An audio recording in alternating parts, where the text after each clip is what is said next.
here.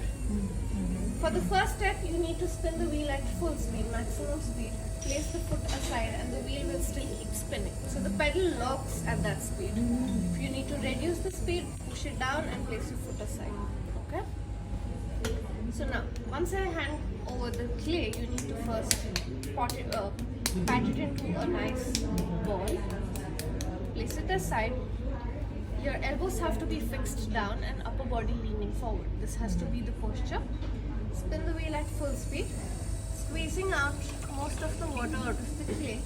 Place the sponge at the center and move it towards your right side at 3 o'clock. I'm just damping the center of the board. Okay. Now dry your hand on the apron. Hand should never be wet when you pick it up. Okay. Pick it up with your dry hands. Aim at the center and smack it down. Make sure it's stuck well. Okay. Dip both your hands in water.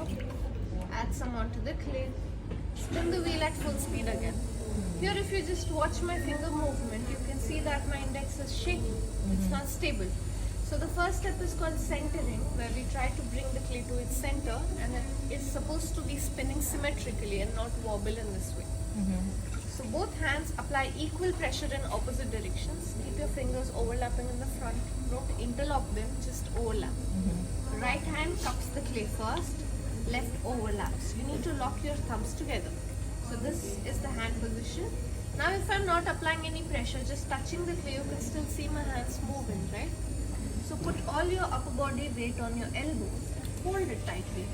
I'm applying a lot of pressure at this point. The clay stabilizes when you hold it tightly. Okay? Add water. Hold it again. Squeeze the clay at the bottom. By squeezing, I mean pulling the fingers towards yourself. Clay starts moving up. Slide both your hands together in upwards direction. This is called coning up. It's approximate shape of a cone. Right?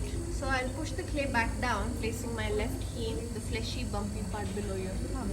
Place that on the tip of the cone, support it with the right hand and push the clay down. Coning up and down helps you center the clay, which needs to be done at least twice. So I'll repeat the step, keeping my fingers open.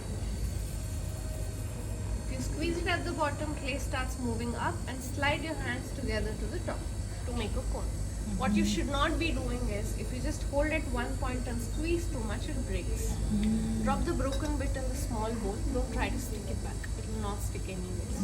Okay? And to push it back down, place your heel on the tip, not your thumb. If you place the thumb here, you lose control. There's more surface here. Support on the right side and push it down. Okay? So this is centered. When you hold it with one hand, your hand should remain stable and not move. This is not centered, so you can feel the difference, right? Once you all have centered, I'll explain the next step. This is just the first step. Don't try to make any hole at this point, okay?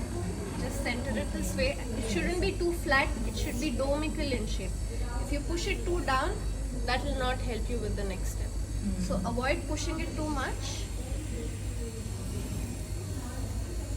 Keep it in a domical shape, okay? I'll come to your individual stations and explain it again. Okay? Don't be too hard on yourself. It's not easy. But just enjoy the session. Take off your watches and bracelets, finger rings. Okay.